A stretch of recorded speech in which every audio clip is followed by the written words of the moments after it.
Good afternoon, everyone, and thank you for joining us today. Welcome to the Asia Society Philippines' first digital Asia Society Conversations, the new normal in the workplace. I'm Joy Alampay, the Executive Director of Asia Society Philippines. We work to strengthen relationships, deepen understanding, and we work across our islands, Asia, and the United States. Our projects and programs on education, on leadership and culture, and on policy and cross country understanding are all intended to inspire a collaborative and shared future for all of us. It is in this spirit of a common and binding tomorrow that we are proud and excited to be hosting all of you today.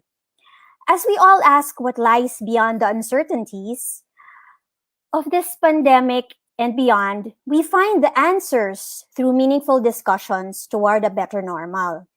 As we dream of a shared future, there's also no better time to include diversity and inclusion in our conversations. So please join us as we discuss and dissect the importance of promoting SOGIE-inclusive policies in organizations and companies with our experts from the field. And let us make our better normal vision a reality, one conversation at a time. May I therefore express our gratitude to all our partners for making today a reality, the Philippine Financial and Inter-Industry Pride, the ASEAN SOGI Caucus, the Philippine LGBT Chamber of Commerce, Side B Philippines, Lagablab LGBT Network, University of the Philippines Babaylan, Ateneo de Davao Libulan Circle, Pantay or the Philippine Anti-Discrimination Alliance of Youth Leaders, Bahaghari, Proud Campaign Philippines, Bisdak Pride, and Ladlad Party List. With that, I'm very pleased to introduce our moderator today, Attorney Claire De Leon. Attorney Claire is a queer lawyer, as she deems it, working on gender equality and human rights. She has been involved in the advocacy for almost 10 years, and she currently serves as a lawyer at the Commission on Human Rights of the Philippines. She's also the Executive Director of Babaylanes and the Secretary General of Lagablab LGBT Network, an alliance of organizations lobbying for the passage of the LGBTQ responsive legislations. Attorney Claire, welcome. Thank you very much, Miss Joy, and thank you to Asian Society Philippines for inviting us and for hosting this discussion in time for Pride Month. Good afternoon, everyone. I am Claire De Leon of Lagablab Network. In this discussion, we will talk about promoting inclusion in the workplace through SOGIE-esque responsive policies. We want to raise awareness on the importance of having anti-discrimination policies in Asian countries, especially in the workplace, both for employers and for employees. Our panelists will also share the various campaigns of their organizations and groups towards creating a more inclusive community. Here in the Philippines, for the past 20 years, we have been continuously lobbying for an anti-discrimination legislation. At present, the SOGIE-specific anti-discrimination bill or the SOGIE equality bill is still pending in both houses of Congress. Interestingly, just 2 days ago, we might have all heard about this. The United States Supreme Court ruled that it is unlawful for employers to fire any person for being gay or transgender as a violation of their Civil Rights Act. However, unfortunately, we do not have such in the Philippines. And without such anti-discrimination law to protect us, any person may be discriminated against on the basis of their actual or perceived sexual orientation, gender identity, gender expression, or sex characteristics. This leaves all of us in general, and the LGBT community in particular, vulnerable to discrimination in different contexts and spaces, in schools, in workplaces, or in accessing services. Because of this, people have been refused entry to schools, denied access to adequate health care, excluded from socioeconomic support, rejected from employment applications, or treated unfairly with regard to trainings or promotion, just on the basis of their SOGI. And sometimes it's not even their actual SOGI that matters, but other people's assumptions or perception of their SOGI can lead to this discrimination. Just before 2019 ended, the Office of the President issued Executive Order 100, which institutionalized a diversity and inclusion program. Well, this is a very welcome step towards inclusion of LGBTQI persons. This program merely consolidates and implements existing laws and rules against discrimination on the basis of SOGI, among others. Um, and any additional protection would still have to arise from a law. And since we don't have any law protecting us from discrimination, there's really not much that the program can implement. Well, there are some cities, municipalities, and provinces that have enacted anti-discrimination ordinances in their localities. This covers a very small percentage of the population, and more than 81 million Filipinos reside outside of these areas. Fortunately, there are private institutions that are starting to implement inclusive policies within their companies and organizations. As we wait for our national laws to catch up, we need these initiatives to build a more inclusive community. Now we will hear from our resource persons about their thoughts and experiences on the subject matter and how companies and organizations in the Philippines and in Asia can implement policies that will make them more LGBTQI inclusive. For this panel discussion, we have four speakers. Our first speaker is currently the regional coordinator of ASEAN SOGI Caucus, a regional organization that leads collaborative advocacy for human rights and LGBTQI and gender diverse persons in Southeast Asia. A key part of their work is providing training and technical support for LGBTIQ activists in engaging human rights mechanisms. Our first speaker is passionate about human rights education, being able to facilitate several trainings with activists and academics within the region. While on lockdown, they are imagining ways how to infuse contemplative practices into activism. They hold a master's degree in human rights from McGill University. Let's hear it from Ryan Silver.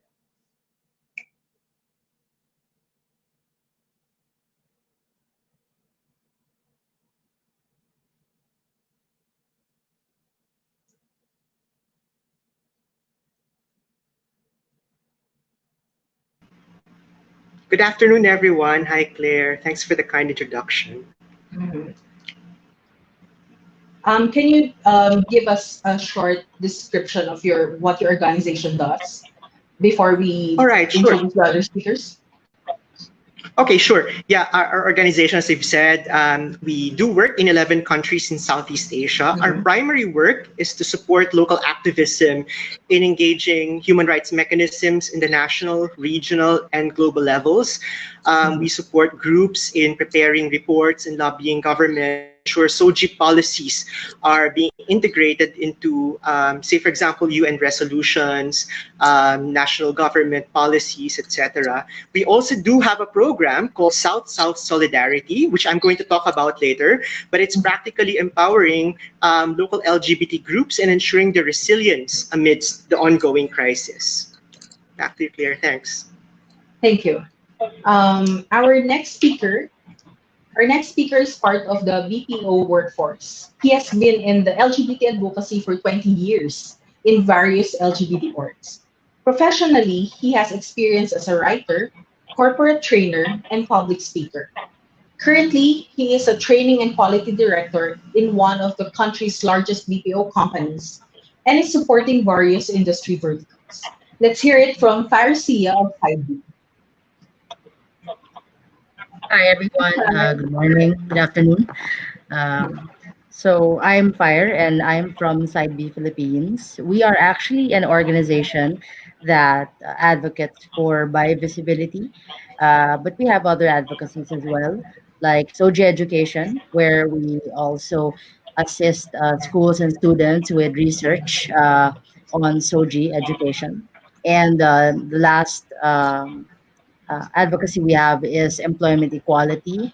We've launched a couple of surveys since we were founded in 2016 about benefits that LGBT plus persons receive through their employment, as well as any experiences that they have specific to their job hunting or talent acquisition. We share this information and data with organizations and people who are interested in understanding the situation of our current LGBT plus community when it comes to employment equality and diversity and inclusion policies in the workplace.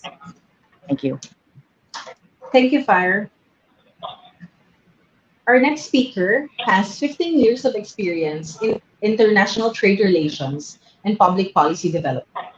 With a master's degree in international political economy from the University of Manchester, UK, obtained as a British Chevening Scholar, he currently serves as a consultant for multi-sectoral organizations or entities and provides advice on public policy stakeholder engagement, and external economic relations.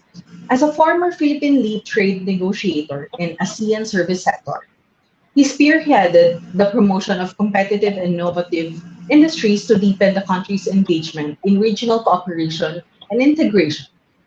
His involvement in international trade included economic negotiations through the ambit of ASEAN-Japan Comprehensive Economic Partnership Agreement, ASEAN-India Free Trade Area, ASEAN-Australia New Zealand FTA, ASEAN-Korea FTA, ASEAN-China FTA, and various intra-ASEAN trade in services commitments. He served as the inaugural Philippine Lead Services Negotiator for the Regional Comprehensive Economic Partnership, a proposed mega trade deal that will create the world's largest trading bloc, accounting for about half of the world population and 39% of global GDP. As an advocate of greater diversity and inclusion and equality, he provides guidance on vision on businesses as the current chair of the Philippine LGBT Chamber of Commerce, a non-stock, non-profit industry organization of businesses of, by, and for LGBT. Our next speaker is Ron Astili. Thank you very much, Claire. On behalf of the Philippine LGBT Chamber of Commerce, we're very much excited this afternoon to partner with Asia Society of Philippines and the rest of the LGBT organizations in bringing to the center and front the push for more diversity and inclusion in the workplace and in businesses. As an industry organization, we are here to always support national economic development and ensuring that businesses will always be compliant or will always be a source of hope for the LGBT community in times, especially when we feel a lot of inequalities on the ground and especially now that there are a lot of uncertainties as well. So from the LGBT Chamber of Commerce, we always believe that leadership can always be can always emanate from the LGBT community through the business narrative that we are positively proposing as we do our respective activities throughout the year. So again, we're very much happy to have this session this afternoon. Thank you, Ron. Our last speaker is a proven operations strategist with 20 years of experience and a solid track record of success in building and managing leadership and functional teams for multinational organizations. He is a board advisor of the Global In-House Center Council of the Philippines, the Industry Association for Global Shared Services Center, and a member of the leadership team of the Philippine Financial and Inter-Industry Pride, the leading voice in workplace inclusion among private organizations in the Philippines. Most recently, he was head of high-level operations at Baker McKenzie's Manila Center. He is currently on a mid-career sabbatical, dividing his time between consultancy work and volunteer opportunities. Let's all welcome Chris Eugenio of PFI. Thank you, Claire. And thank you for the opportunity to introduce the PFIP. The PFIP, or the Philippine Financial Inter-Industry Pride, is a collaborative, voluntary, and nonprofit community of practice composed of dedicated representatives from LGBT plus employee resource groups and or human resource diversity teams of private firms in the country. We started with 5 companies in October 2013 and now have over 40 members across multiple industries and locations with our Cebu and Baguio chapters. We are the leading voice and champion of LGBT workplace inclusion. Over the years, demonstrating real commitment to diversity and inclusion, our member firms have provided health insurance coverage for LGBT couples and families, introduced SOGIE-inclusive HR and admin policies, including use of preferred names in official correspondence, gender-inclusive restrooms and dress codes, and progressive leave policies that recognize the evolving realities of the LGBT plus community. And we're just starting. So happy to be part of this conversation today, Claire. Thank you very much, Chris. So now we go on to the panel discussion. There will be, in this discussion, I will be asking questions. Some will be directed to all the panelists, and some will be directed towards specific panelists. Later on, we will have time for question and answer to address some questions that the participants, the viewers may have to specific speakers. Okay, let's start. First, why do you think, all of you, why do you think is there a need to come up with specific policies that are responsive to SOGIE? Anyone can answer. I guess if I may begin, Claire, Sure. I think ultimately when we talk about employment, we talk about businesses, we always talk about individuals. And if you talk about individuals, you look into the environment and the culture that we promote in a particular company. And having, for example, an inclusive and a diverse like policy or environment in a company actually allows innovation, allows productivity, and allows personal growth. So I think let's not forget that whatever policy we do at the macro level, at the microeconomic level, it all boils down to how it affects individuals. So I think that's the most important reason why we're doing SOGIE inclusive policies wherever we can. Anyone else wants to answer? Claire, in my case, I think we have to frame the discussion of inclusive SOGIE policies in the context of two things. One, as a human rights issue, I think it's very important to highlight the principle of non-discrimination, which is integrated in so many human rights instruments and frameworks, including those that are applicable in our context in the Philippines, and at the same time in the context of economic empowerment. It's not just about creating a safe space for workers to engage and earn a living. It's also about earning decent wages to ensure that folks will have access to basic resources, basic necessities to live a life of dignity. And at the same time, to have a sense of dignity to influence one's own community in improving lives of organizations or communities and influencing processes on how to challenge unequal social structures, unequal economic structures that many of us LGBT persons to face. I think it's a reality that we are now facing a double-edged sword. Number one, we are discriminated in many companies, many businesses. It's difficult especially for trans persons to be hired in stable jobs. And now we are also facing an economic crisis. Like in the context of the Philippines, the recent report by the Department of Labor indicates that around 17% of Filipinos are unemployed. I don't know, and we don't have statistics yet, how many LGBT persons have lost jobs so far. Thank you, Ryan. Chris or Fire, do you have any thoughts on this? Sure. Yeah, go ahead, Chris. Okay. Good. For the PFIP, we feel like it's almost our moral obligation, to really push for SOGI inclusive policies, mainly because of the privilege that we have. We are supported by multinational corporations, big companies, with who already embrace DNI, maybe in their global headquarters. So it's our job to localize these DNI policies and make sure that local or Filipino LGBT professionals who are employed by these multinationals are also able to partake of the D&I benefits of these global companies. And as with anything in the Philippines these days, it's really the private sector who will have to step up.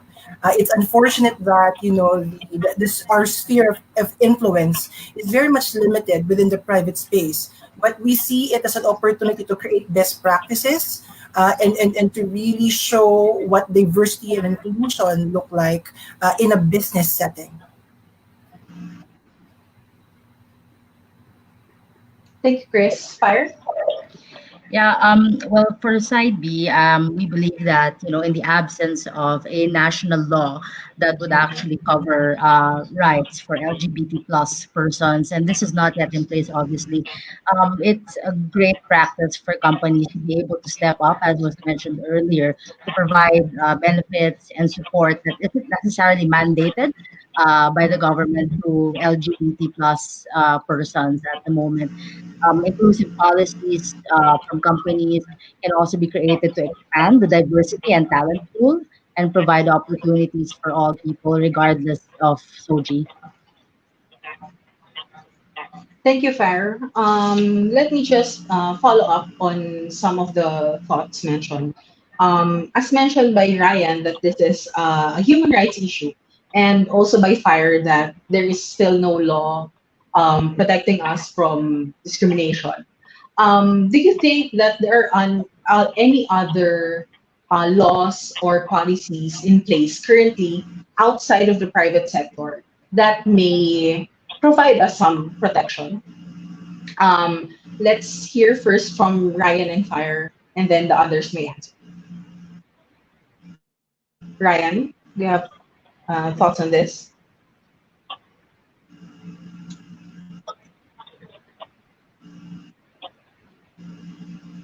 I think Ryan is having technical difficulties. Fire, do you have Sure. thoughts on this? Yeah. Yeah, the thing that I can Okay, think of is Ryan. the current UN guiding principles on business and human rights. Of course, this is not yet legally binding. This is something that a framework that is being encouraged towards companies. Of course, the state also has an obligation to monitor and ensure that companies who have, promised to comply to this follow the principles.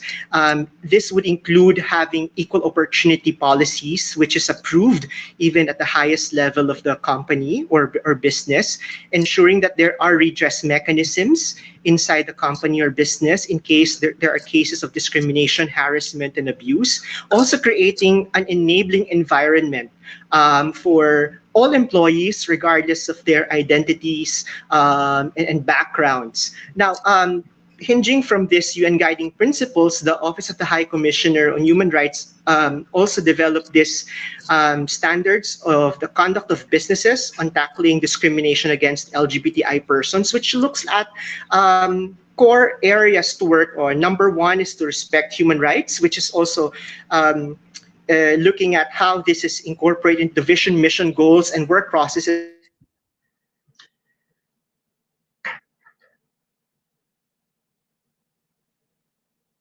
organization. I think Ryan is having some technical Stakeholders or difficulties. partners. Okay. Yeah, Okay, Ryan is back. and sure. And then eliminate discrimination also in the workplace by making sure that you've got diversity in the selection teams, ensuring that there are also a policy. There's a policy that practically says that it's the employer is an equal opportunity space, or equal opportunity principle is valued in the workplace. So yeah, back to you. Thank you, Ryan. Fire, do you have any other things to add? Currently, while our laws are actually covering anti-discrimination as a whole, I think Mm-hmm. that we could go back to the implementation of these laws, right? And that's why we are pushing for specific provisions that will protect LGBT plus persons, so that the law can actually be enacted in everyone's favor and provide a real equal opportunity for everyone. So there are a lot of recommendations that have been put into place through through facilities like the United Nations, the UPR. All of these avenues are there for us to be able to enable and encourage our government to take a look at laws that will really protect us specifically. These are not special laws. I just want to Mm-hmm. make sure that everybody understands that, but these are laws that for now we would really need, because the implementation of what we have as an umbrella law is not something that is being honored or followed by everybody, especially in the local employment sector. Thank you, Fire. Maybe like coming from what Ryan mentioned about the UN guiding principles on business and human rights, um, Ron, can you tell us if is this being used by the private sector as a guiding principle? Well,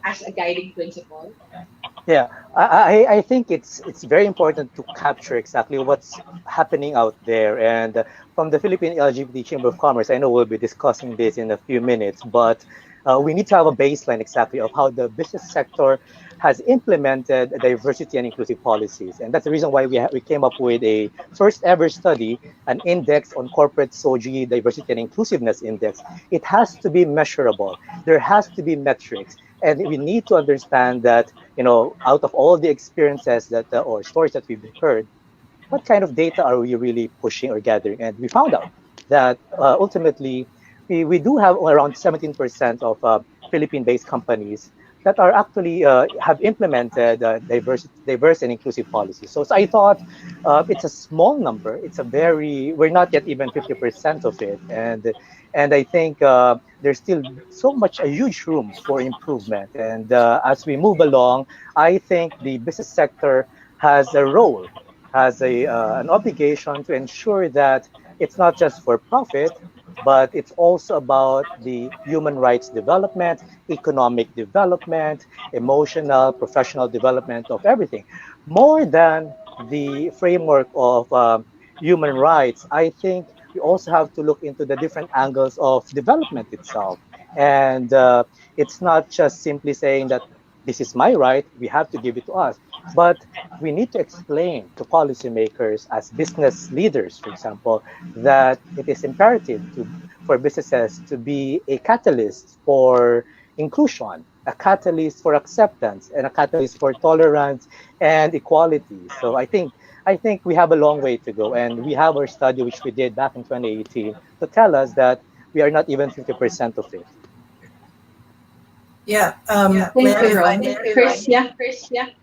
I completely agree with Ron. I think we have a long way to go, especially for Filipino corporations. For example, for PFIP, we only have one Filipino corporation in our roster. So you can say that majority of PFIP member firms are international organizations. And again, in view of any law that actually mandates anti-discrimination or protects LGBT professionals in the workplace, our starting point in PFIP is always the code of conduct. So we always appeal to good corporate citizenship. And at PFIP, what we've done is to create an anti-discrimination workplace policy with specific provisions to prevent and protect employees from discriminatory acts on the basis of a person's SOGI. So that is our starting point. So we appeal again to their corporate citizenship because, to be honest, we don't have anything in terms of, again, on the legal side to support any of our initiatives. Thank you. Thank you very much, Chris. So since everyone has been mentioning about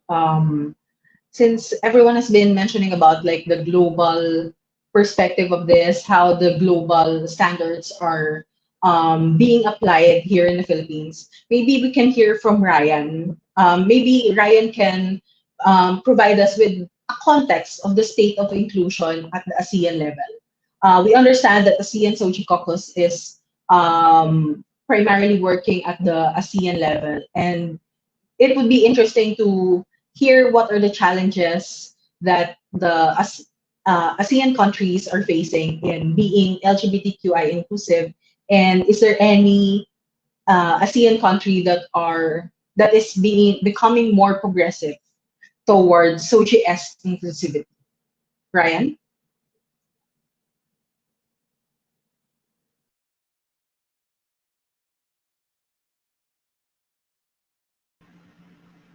All right, thanks, Claire. Firstly, employment, access to livelihood is hinged in a broader context of human rights. And in the case of the lived experiences of LGBTIQ persons, we are facing so many challenges. Number one, the issue of criminalization. I think it's still a misnomer that it's okay to be LGBT in the context of Southeast Asia. It's not. There are policies that still criminalize consensual same-sex relations. There are policies that criminalize particularly transgender and gender diverse persons from actualizing their own self-identity. You've got countries like Brunei that impose the penalty of death for those who have been convicted of consensual same-sex relations, punishments such as caning and imprisonment and large sums of fines being imposed to LGBT folks in Malaysia, Singapore, Myanmar, and Indonesia. Second is that there's still no legal gender recognition. There might be some improvements in some countries, such as Vietnam, or to some extent in Singapore, but it's still a very medicalized way of looking at gender recognition, unlike in other countries where self-agency is given much primary. In our context, it's still reliant in the case of doctors and medical health professionals to decide whether you are up for gender recognition or not. And then we've got the larger social stigma that exists and perpetuated by unholy alliances between political actors and extremist organizations. You can see a lot of anti-LGBT rhetoric, say in Indonesia, where a couple of years back there has been a push for criminalization of consensual same-sex, which didn't exist in their national law. In Indonesia, you've got pockets of different provinces that criminalize LGBT, but not at the national level. Here in the Philippines, whilst we don't have a law that criminalizes LGBT persons, that conservative rhetoric is being used to block potential progressive legislations. So the context is not really good overall, and this is also amplified by the lack of a regional human rights mechanism that recognizes LGBT persons. Many years back, when ASEAN countries have been negotiating for an ASEAN human rights declaration, LGBT groups have been pushing for the inclusion of sexual orientation, gender identity, and gender expression as amongst the protected categories in the non-discrimination principle. But what did we hear from many governments like Malaysia and Brunei? LGBT issues is a very sensitive issue. This same rhetoric is still being articulated even at this time.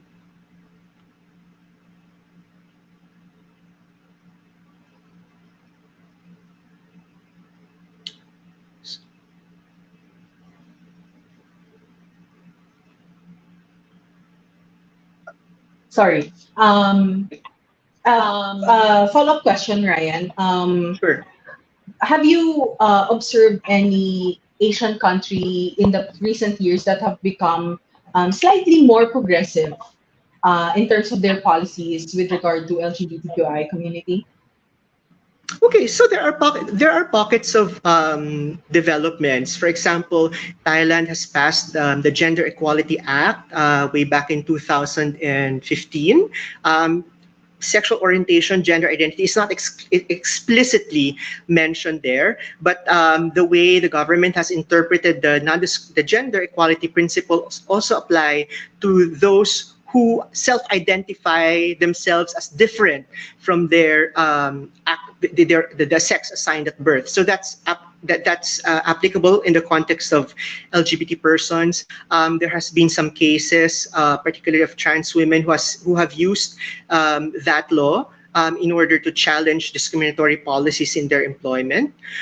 In Vietnam, there has been a move to decriminalize same-sex marriage many years back, but that law didn't actually provide legal rights for same-sex couples. Couple of years back, Vietnam likewise revised the civil code, which practically allows transgender and gender diverse persons to change their sex assigned at birth or their gender marker. But then again, there's still some confusion whether to undergo medical interventions is necessary. But so far, the government still interprets it as such, that you still have to go through medical interventions, surgeries, etc., to change the gender marker.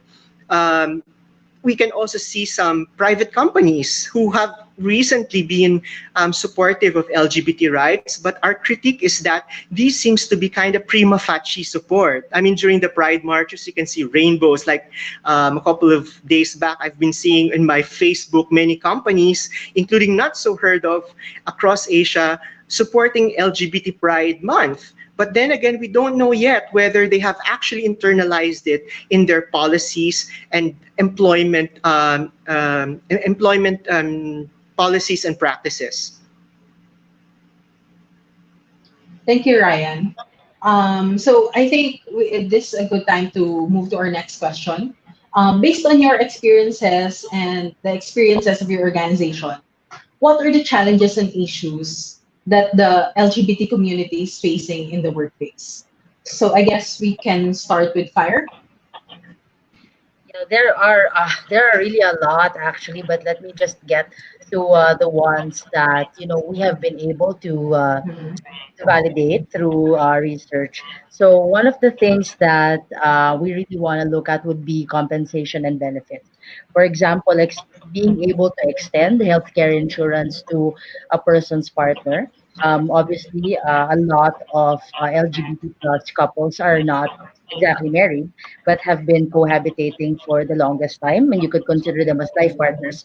Unfortunately, many companies are unable to, or maybe not yet open to, speaking to their healthcare providers to provide coverage for the long-term partner of the employee or the LGBT plus employee.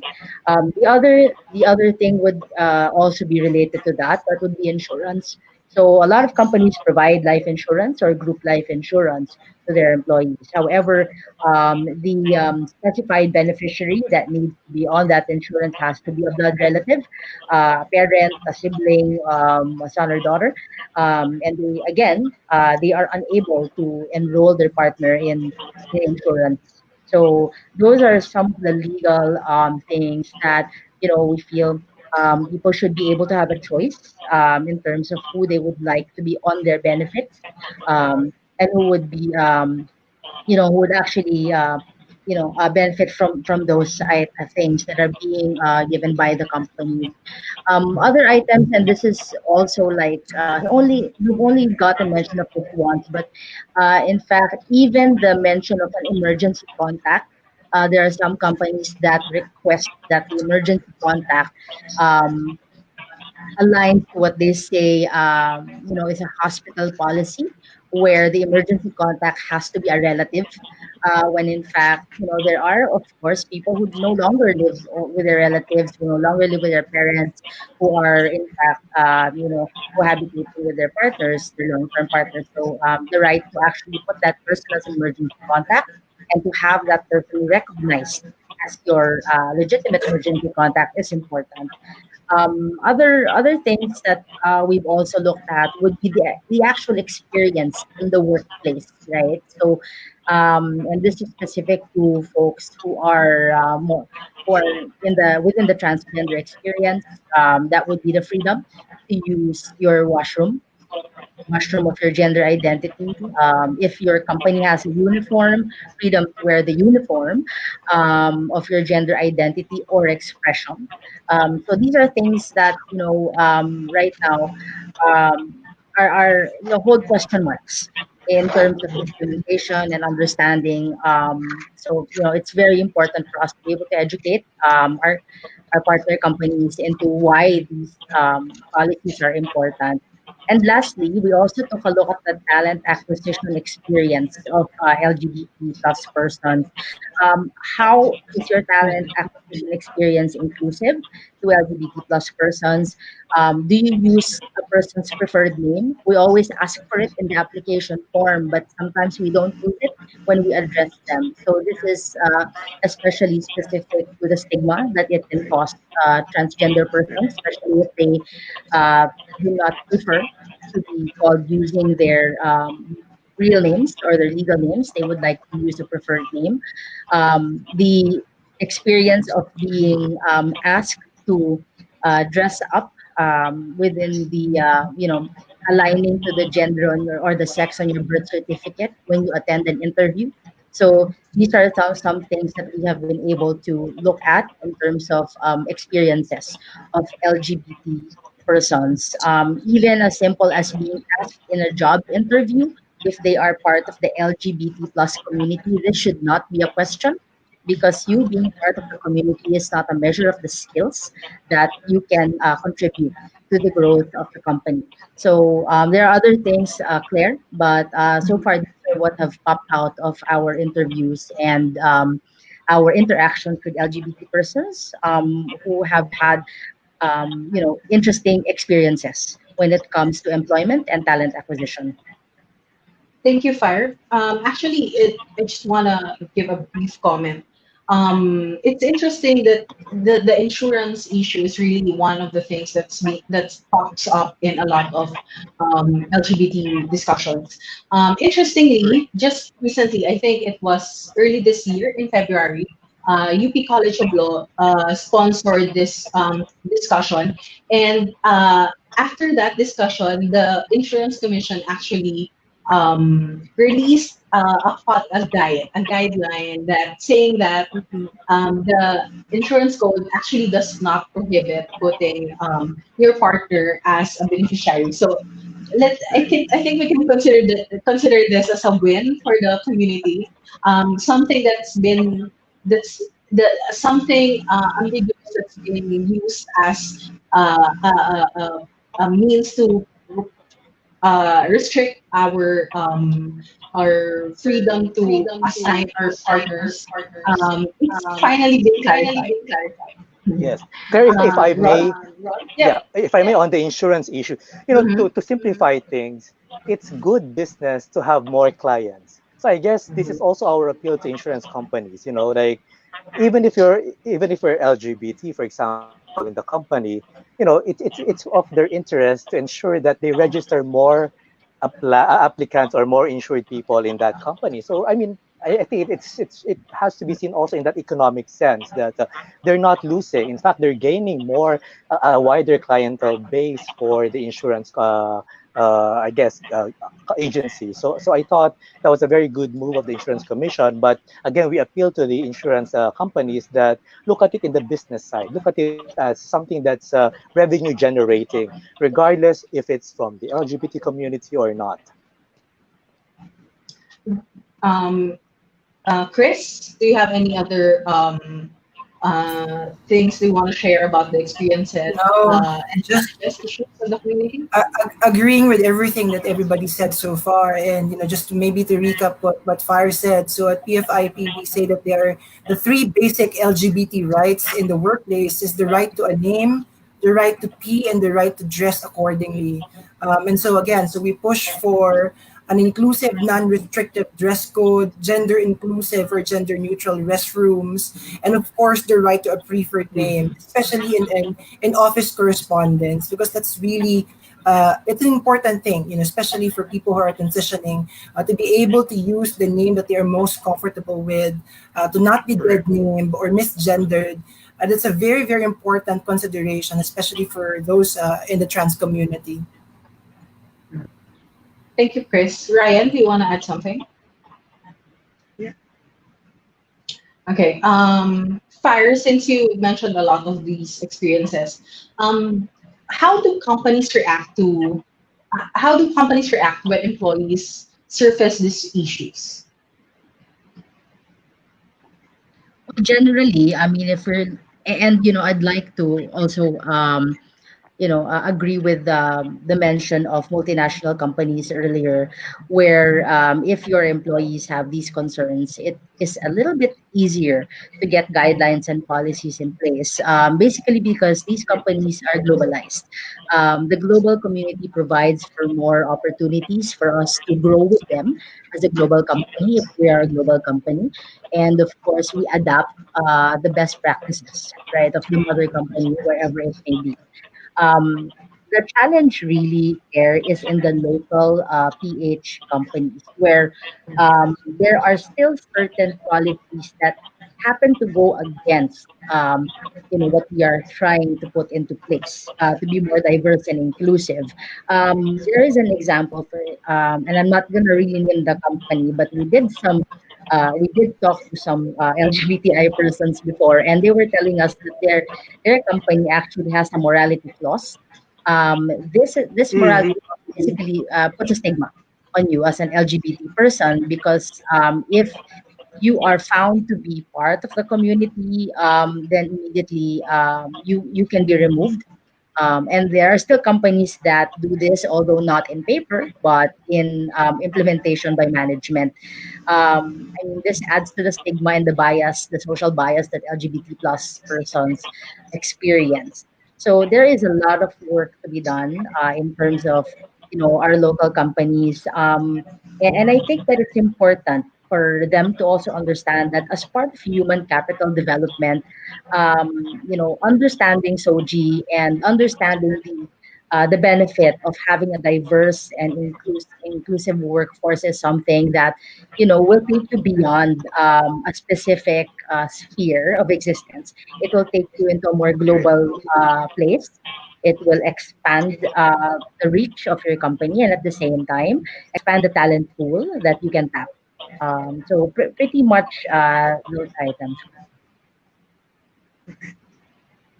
Thank you, Fire. So you mentioned that the challenge is more on the implementing, adapting the global policies in the local counterparts. So for this, Fire, you may answer, or maybe the others also has opinions on this. What are the steps that these companies or maybe the employees are trying to use in order to influence the management to actually adapt the international policies?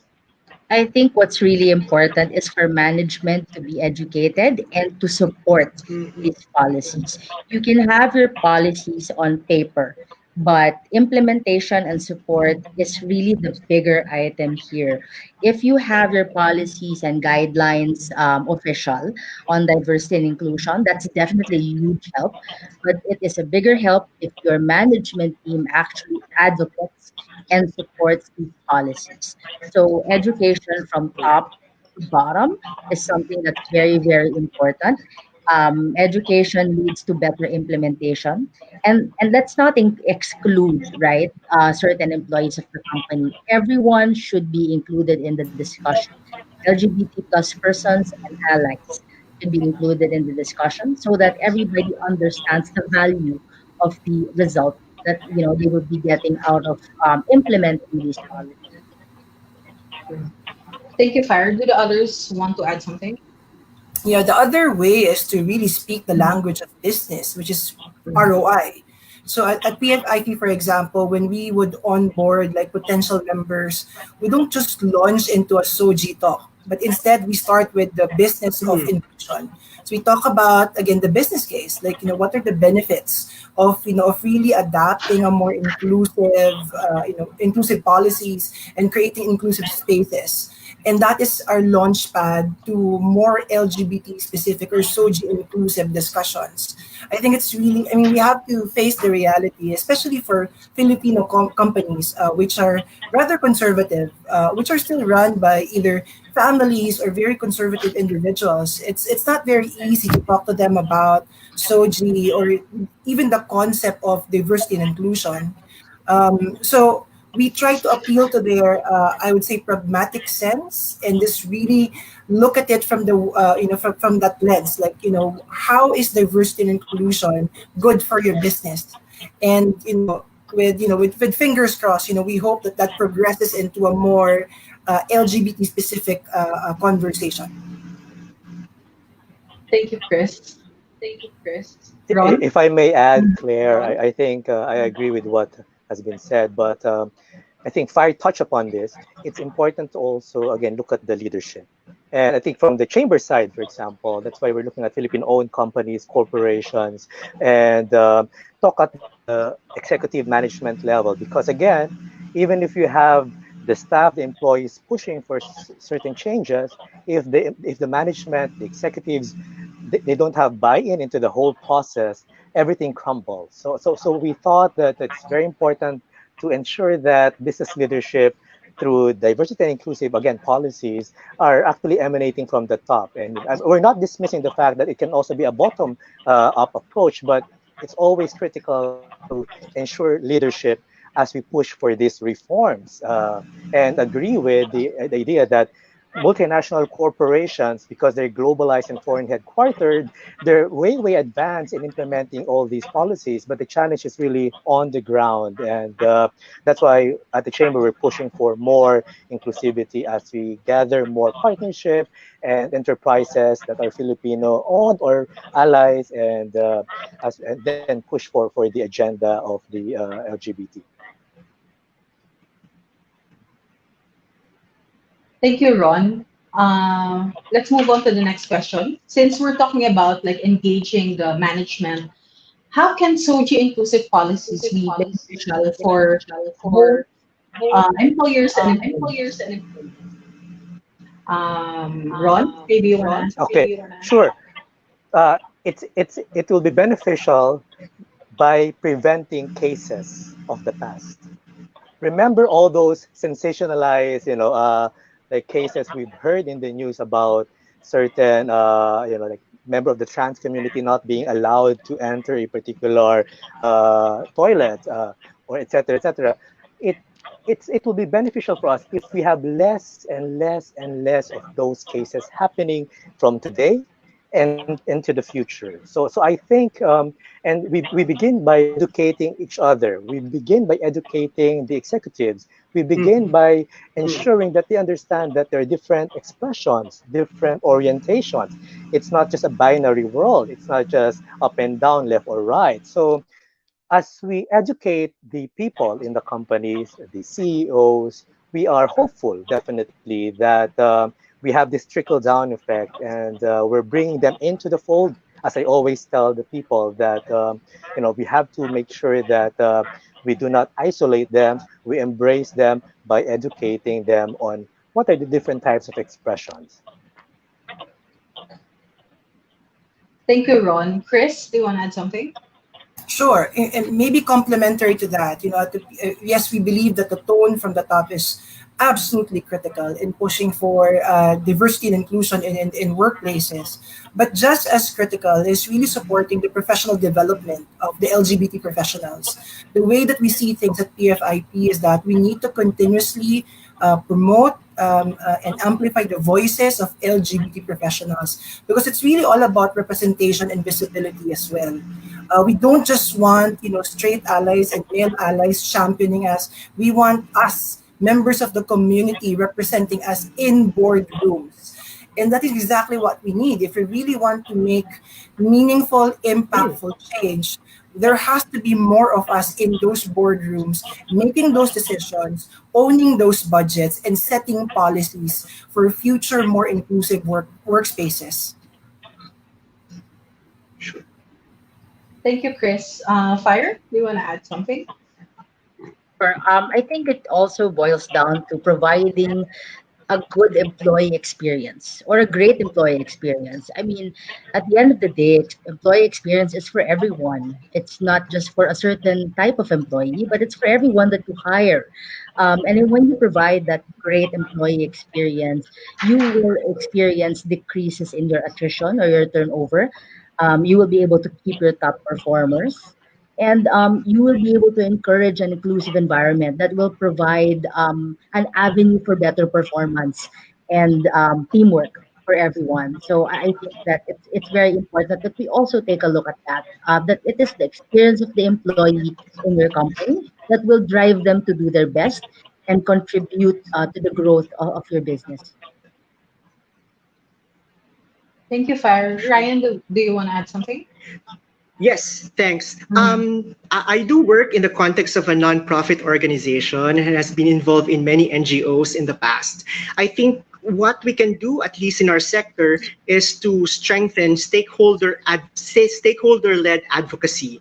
By this, I mean, number one, many NGOs rely on donors, international foundations, charity organizations, governments who provide money to different NGOs. I think it's very crucial to lobby, for example, governments, say, of Sweden, Netherlands, EU governments, etc., who do have progressive SOGI policies to make sure that whenever they would support local foundations here in the Philippines or in Asia, that organization at the very least has an equal opportunity policy.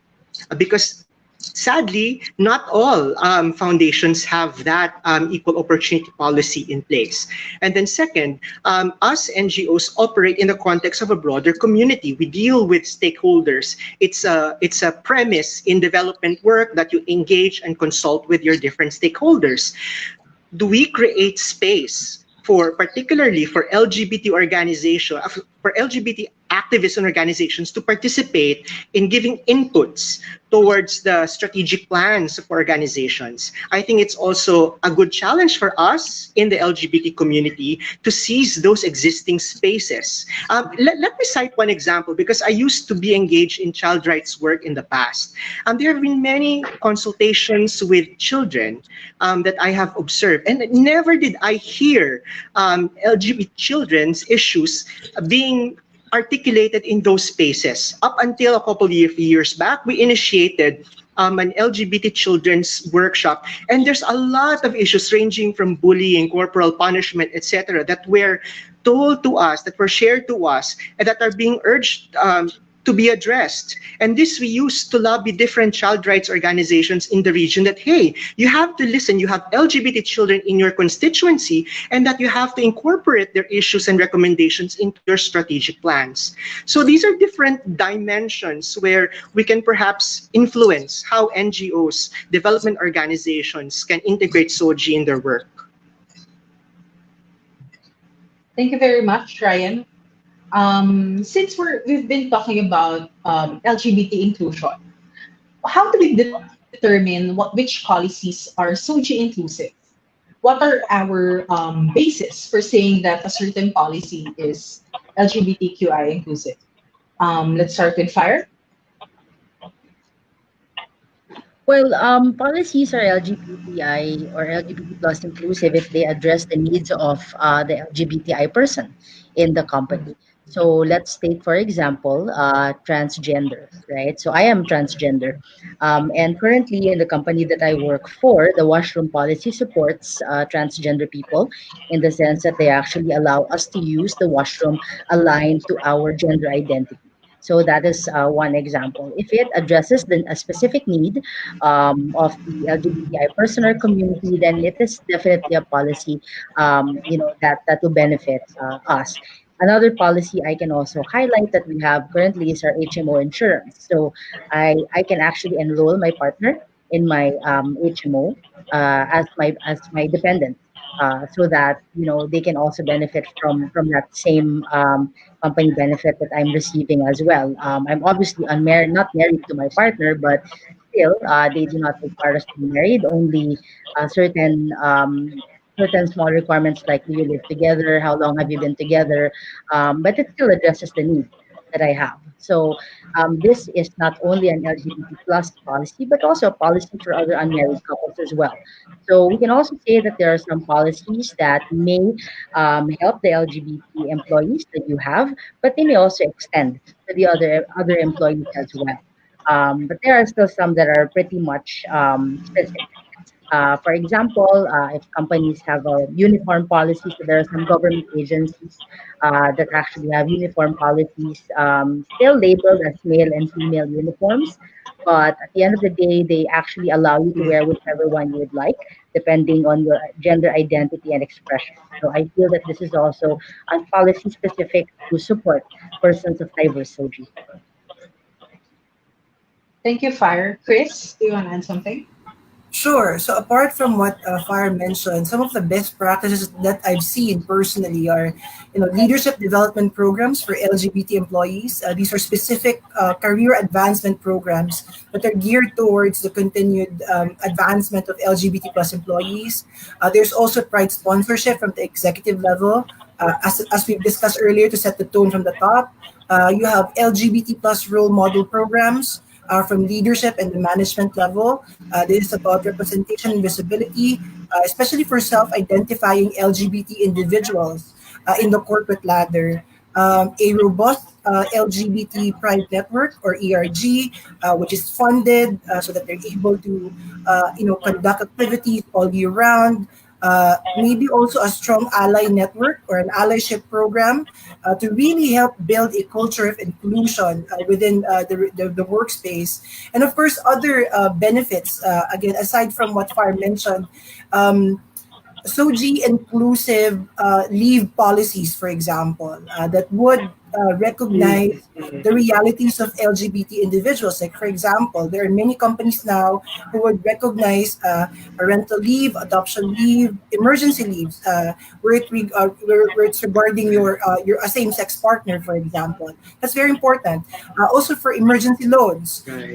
Again, if you file for a loan, on behalf of your same-sex partner, many companies are recognizing that as well. There's also relationship and mental health counseling, specializing in LGBT plus concerns. I mean, these are some excellent examples of SOGI inclusive policies in workplaces these days. Thank you, Chris. Ryan, do you want to add something? Ryan, do you want to add something? Oh, no, yeah, I just want to share an example I just want to share an in our example organization because we in included our a organization because we policy included on leaves for paid leaves for LGBT staff or employees who experience gender-based violence, and that the office would also provide support for them to access legal support, legal advice, counseling, and other health-related concerns in relation to violence they've experienced. Thank you, Ryan. Thank you, Ron? Ryan. Ron? I think any policy should be subjected to three levels. Number one is on sensitivity. A policy has to be sensitive on the needs of the employees, the staff, and everyone in the company. Number two, on the level of openness. How open are we in terms of changing what is the existing rules that are applied in the company? So, and lastly, I think it has to be also subjected to the rule of applicability. Are we applying it only to a certain group, or when a rule is implemented, it applies to all? So I think those three levels on sensitivity, openness, and applicability have to be placed so that every time we look into a certain policy, do they all apply to, do they have a check mark in these individual, I guess, levels?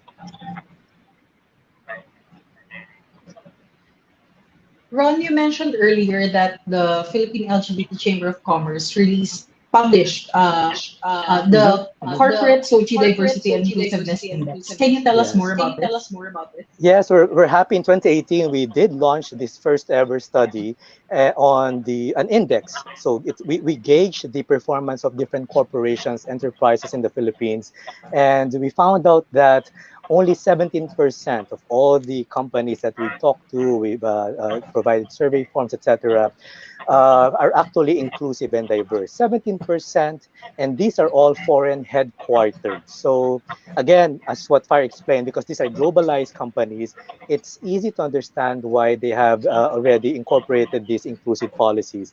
So the challenge now is to have a zero number of Philippine-owned enterprises company into 100% of whatever of whoever or whatever company we have outside to be diverse and to be inclusive. That's the reason why the Chamber of Commerce we have launched the 0 to 100 program, and we are actually inviting a lot of companies as they come to us as partners, as members, and we look into their systems. And how do we look into the system? We look at the 360-degree appreciation of what LGBT policy or LGBT friendly policies should be. At the start, during recruitment, do you already have that kind of culture you're projecting outside that, hey, we are accepting, we are inclusive, or are you just merely pink washing? When we say pink washing, love wins. Everyone is equal. Equality has to be protected.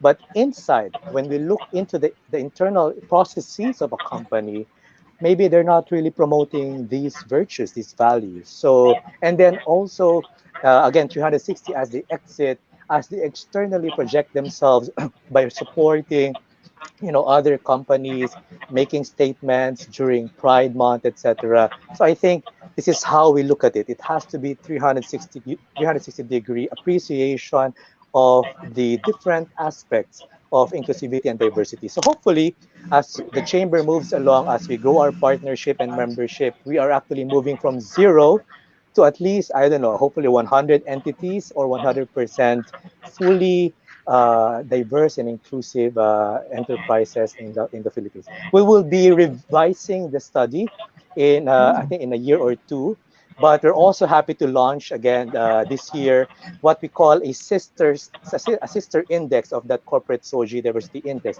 which we will call the governance SOGIE diversity and inclusiveness index.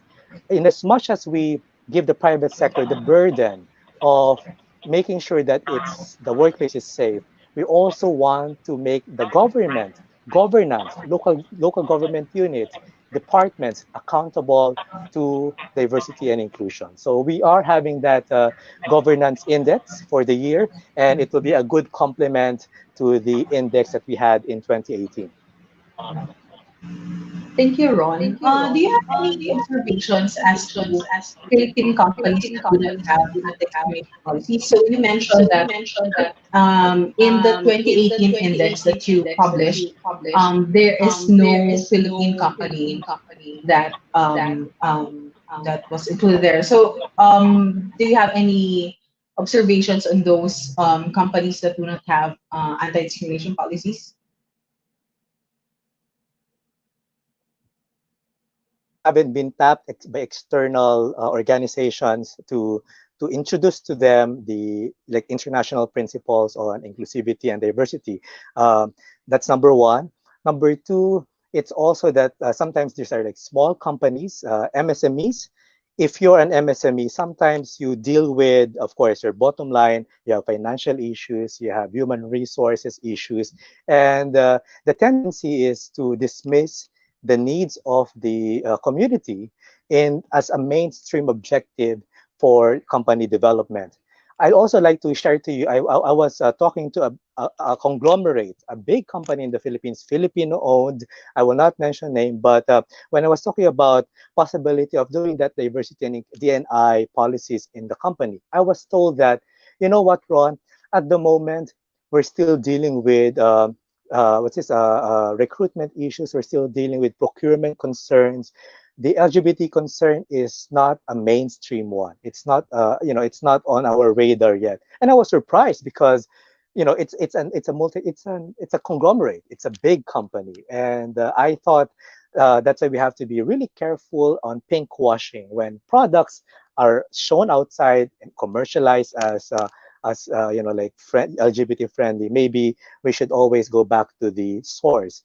And we are optimistic, at least from the chamber, that we need to continuously engage. We cannot be exclusive. We cannot discriminate them. We need to engage these companies because they have to be at least guided along the way to ensure that what we do at the top management level will be beneficial to the entire workforce of that particular company. So again, those are certain concerns that we've heard, and But because it's a gamut of micro, small to large corporations, the problem will always have to be how do you mainstream into the consciousness, into the bottom line of these companies, the advocacy for LGBT. Thank you very much, Thank you very Ron. much, Ron. Let me Let me ask the next questions to Chris. Um, yeah. So, what's the process of PFIP in implementing socio-inclusive policies in companies or private institutions? Sure.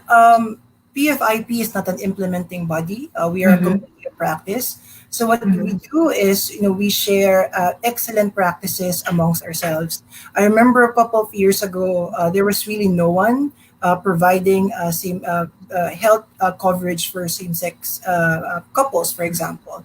And it took one company to have that conversation with the medical provider or with the health coverage provider, and everybody else followed suit.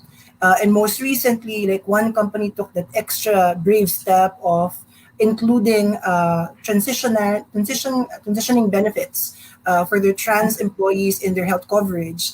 And now we have five companies who are in the process of implementing the same benefits and privilege for their trans employees. So that's what we do. So what we do is, we look at, what are the best policies and programs out there, and we shine the spotlight on those.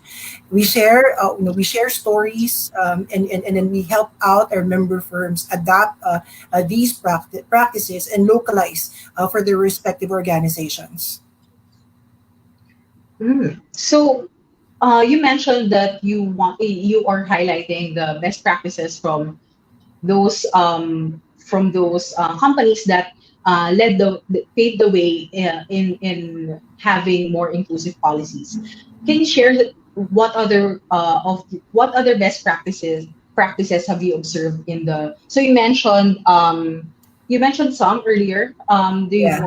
is Are there any other policies that you want to add?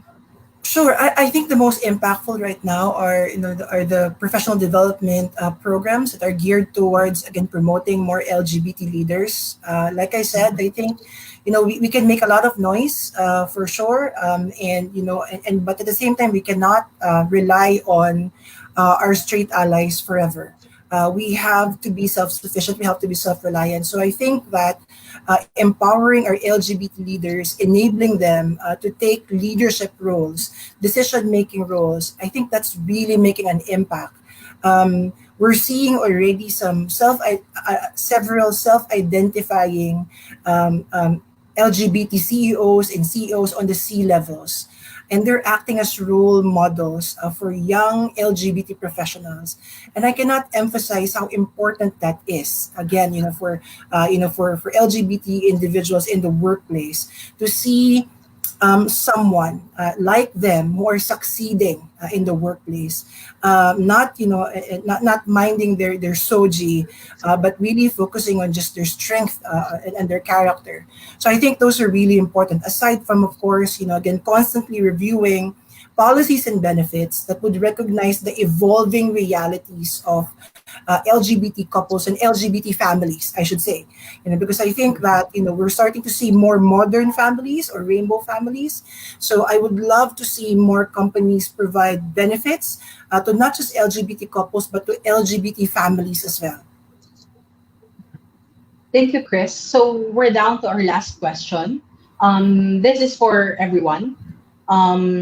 How can companies and organizations make their policies more inclusive towards the LGBTQI community? So we've been talking about this for the whole discussion, but are there any other specific steps that the companies can take?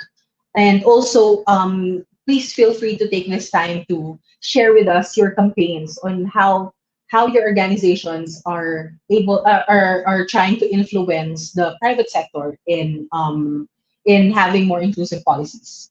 Let's start with Ryan.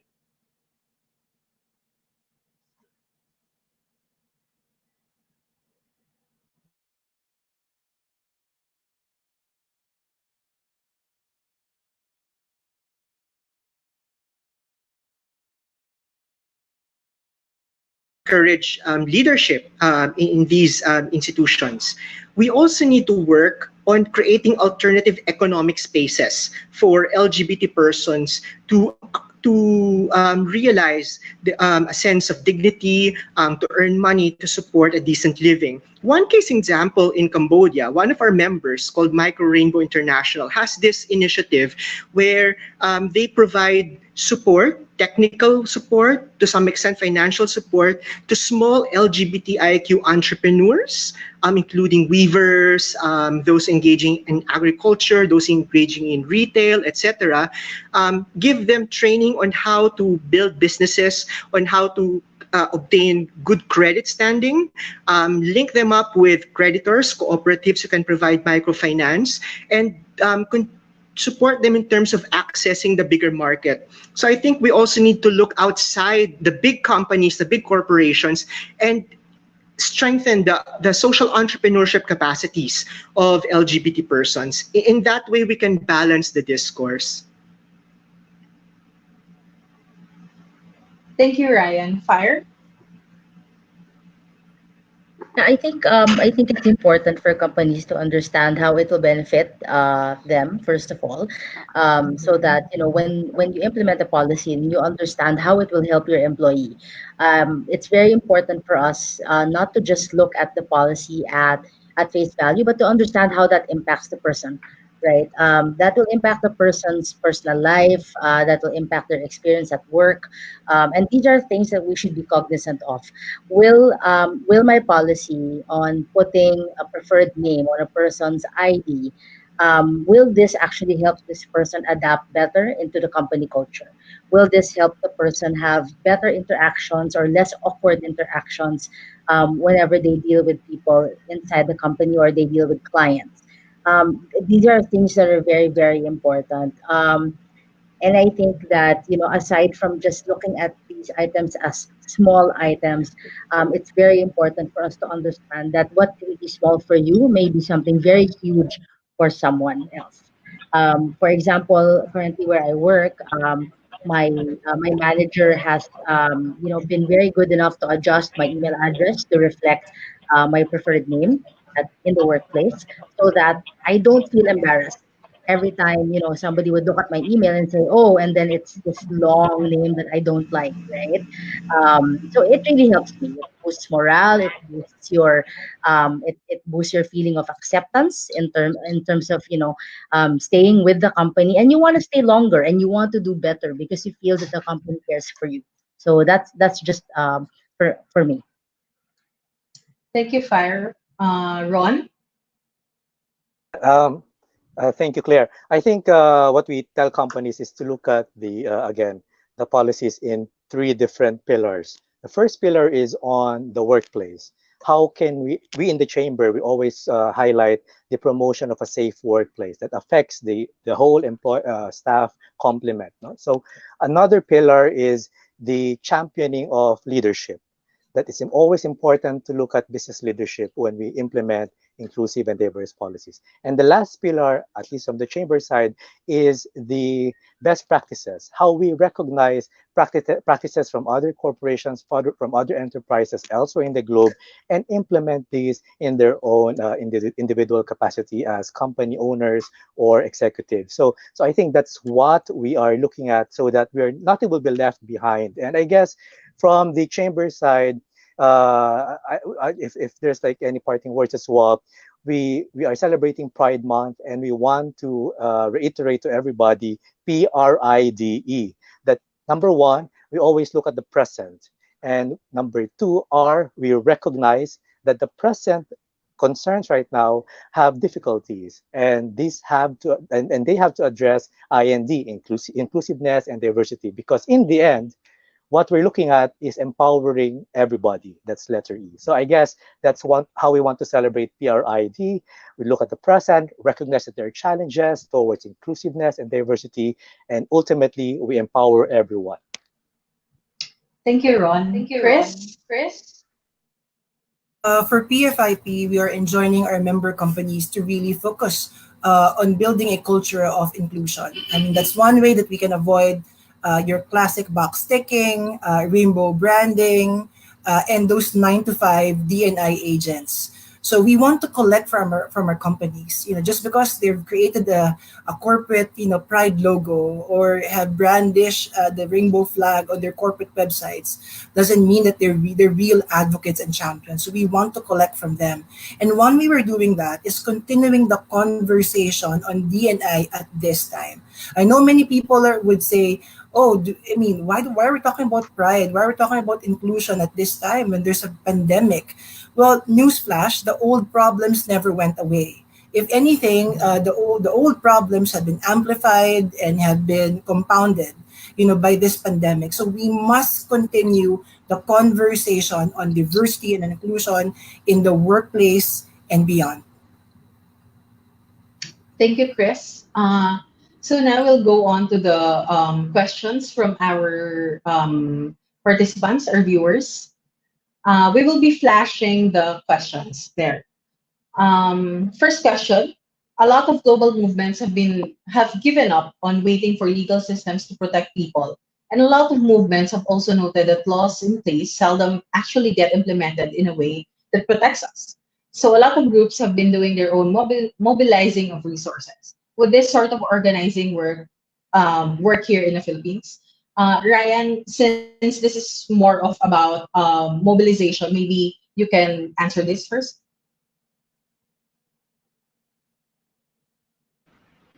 Yes, I think that's why organizing plays a very important role. In the Philippines, we can see many groups across the country who have already started organizing campaigns, lobbying for local ordinances, engaging with the private sector, doing education activities to empower their respective constituents. I think we have to continue to do this work.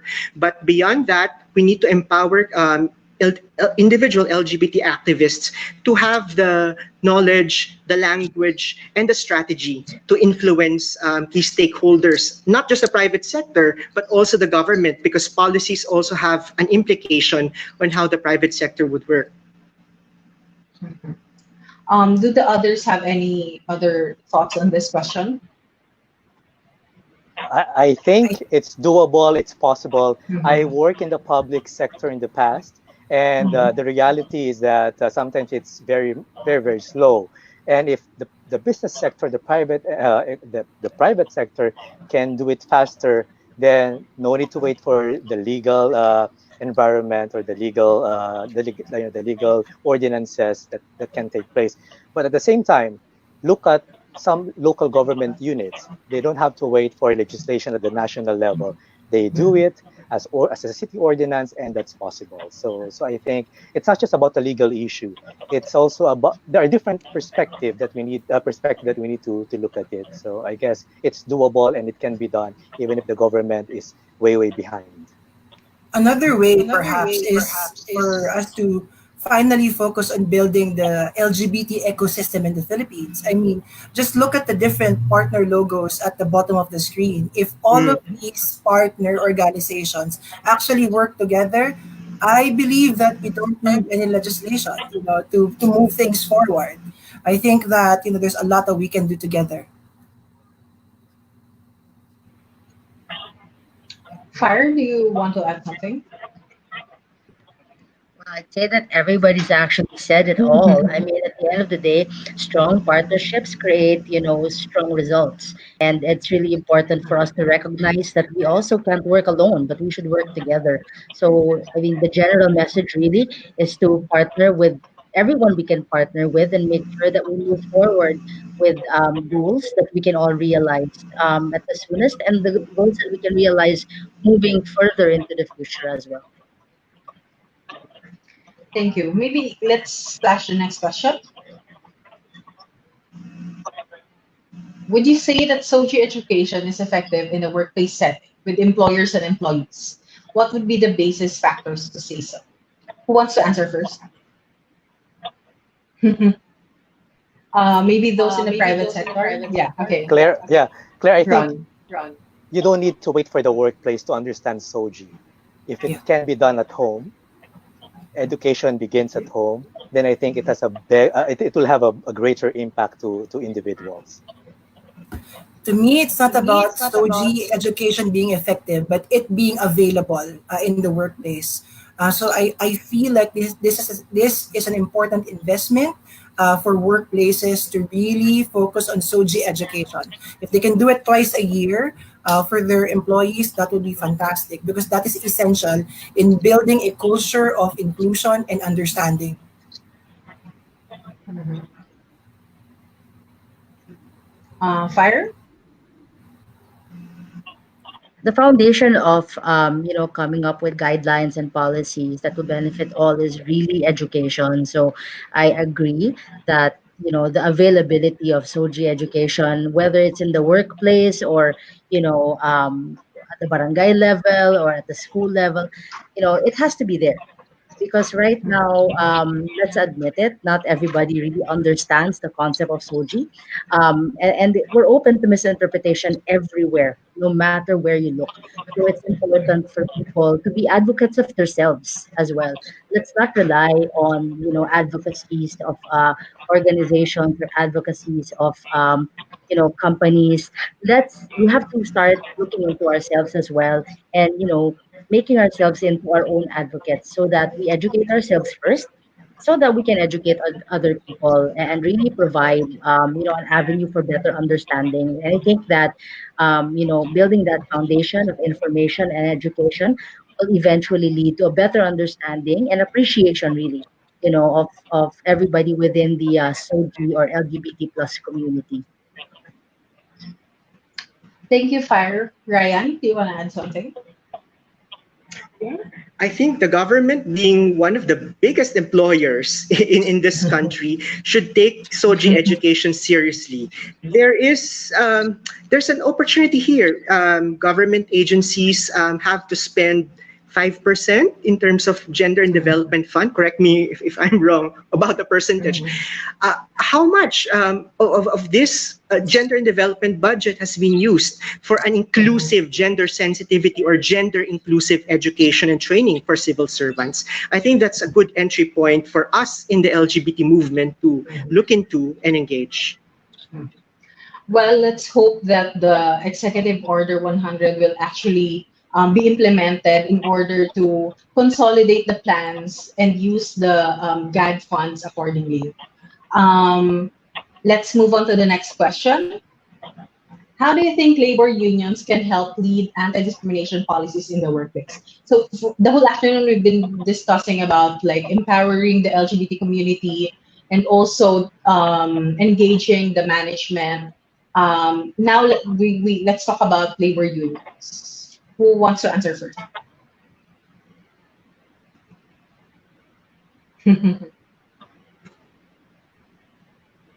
Are we all scared of labor unions? Oh, I'm just kidding. No, but it's an effective tool. It balances everything. So I don't know. Maybe we need to. They need to shift as well, because almost always the concerns of labor unions will deal with benefits, will deal with, it's extreme, and I'm not sure how much we are engaging these unions. But I think Chris will agree with this. For the employees resource groups, no, I'd like to consider them as labor unions as well, labor groups, and it's just really a matter of continuously tapping all entities out there. It can be company based, it can be a non-profit organization, it can be everyone else, and making sure that mainstreaming DNI policies is part of their agenda. So I guess it's sadly that when we talk about labor unions, we have a different perspective of labor unions from another extreme side. But everyone's a worker, everyone's a laborer. There's dignity in labor, and when we talk about dignity in labor, we talk about equality and acceptance in what we do.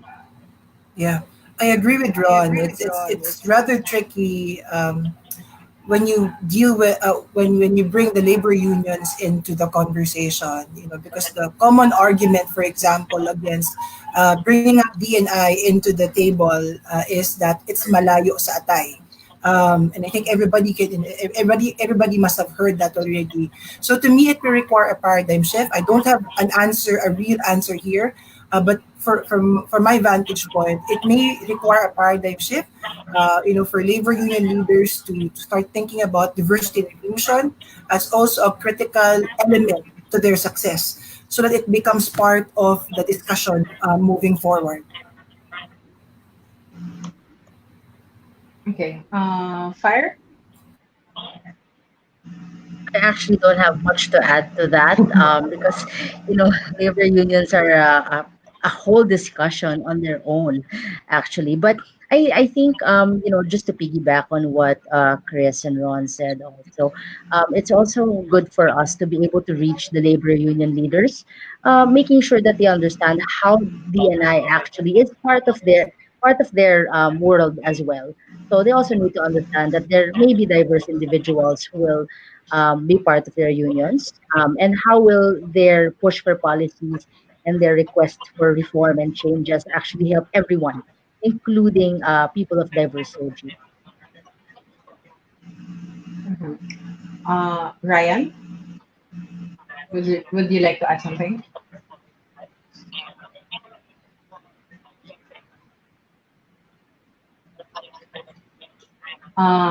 Okay. If no one wants to add anything else, we can move on to the next question. How can we ensure our safety and well-being as advocates for equality in our workplaces? Yeah, Given that absolutely, LGBT 100%. employees. I'm sorry. Mhm. Okay, let's proceed Oh with yeah, this next about trade question. unions. Yes, about trade unions and Sure. Ryan.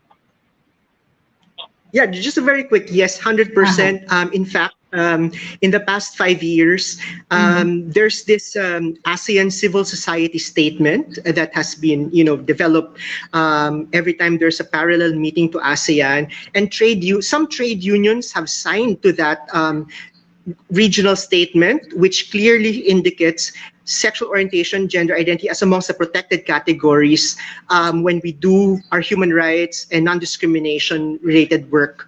But unfortunately, this is still a blind spot on our case. We haven't really mapped out which existing trade unions or labor unions have already incorporated SOGIE policies.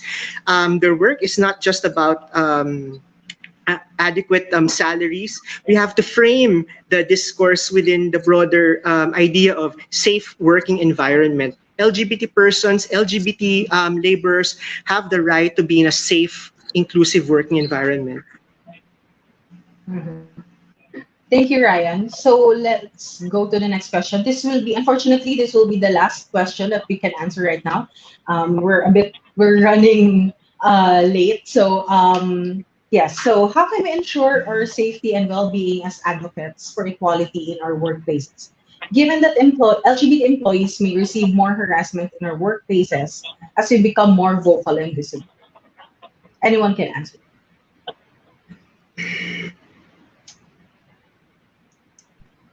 I think top of mind, Claire. I think Mm-hmm. number one, make sure that you take that space and you also document the advocacy you're doing in the company, just in case the management will be deciding this and that. So make sure that you when you have a dialogue with the people in the company, you make sure that they're properly documented, that you capture exactly the agreement. And that's one. Of course, it's a different case when we look at actual harassment issues. So I think that can be a human resource a concern, and that if there are legal concerns that can be filed in the court, etc. But number one, it's always take your space and making sure that you also always have that dialogue within the company. So, I mean, would you want to be harassed? Would you want to be, like maltreated by your bosses? I mean, no one deserves that. And the only thing to do is to make sure that you have the voice to share these concerns when you dialogue. If there's no dialogue, then there are other venues, organizations which can help you. So I think as long as it's not illegal, you're working within the bounds of of the law, and I think you'll be protected from all these harassment. Mhm. Um, who else? Sure. Chris? Well, listen, nobody said it's easy, right? So I would say it's not easy being an advocate. Go easy on yourselves. Pace yourselves. Again, as Ron said, take space. But always go for it and never back down. Because definitely you will get rained down on. But as two modern day philosophers said, I'd rather be dry, but at least I'm alive. Thank you, Chris. Fire? I'd say that it's important for each employee to maximize the safety and security policies they have in their companies to protect them from any form of harassment. I'm pretty sure companies have guidelines around that. Also, in implementing any policies that may highlight, the benefit to LGBT plus employees, each policy should be supported by management. So again, we go to support from leadership. And at the end of the day, we also need to understand that every policy that's implemented should be, wedged on the foundations and the values of the company. So if people see that the policies are aligned towards company value and company mission statements or mission and vision, then it will be a lot easier for people to appreciate these policies as part of not only to support the LGBT plus community, but to create an environment that is accepting for all. So pretty much that's for me. Thank you, Fire. Ryan? Yeah, I think it's crucial that we cultivate communities of care within our community. Not all of us have all range of expertise. We have to recognize that some groups may be well versed in terms of providing legal support. Some groups may be very well specialized on psychosocial support, others on economic empowerment. We belong to this big community of care. We need to have a strong referral system so that not one activist, not one organization will be burdened to sustain the work in this challenging structural change or structural transformation that we are confronting. We have to somehow delegate our tasks, recognize each other's strength, and mutually reinforce each other's capacities. Like for example, we do have this kind of conversation. Let more conversations like this flourish. Let more collaboration flourish. Thank you so much, Ryan, and thank you to all our panelists. I think we can all agree that this discussion has been really productive for all of us. Now let's have Miss Joy again. Thank you so much.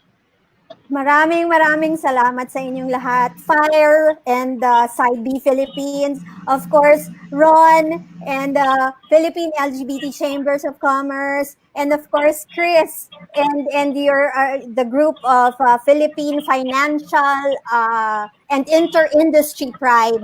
And of course, Ryan, I want your statement saying that we need communities of care. That's so beautiful. Thank you to Ryan and the ASEAN Soji Caucus. And of course, to our amazing moderator, Attorney Claire of Lagab Lab LGBT. Thank you so much to all of you. The conversation does not stop here, I hope, right?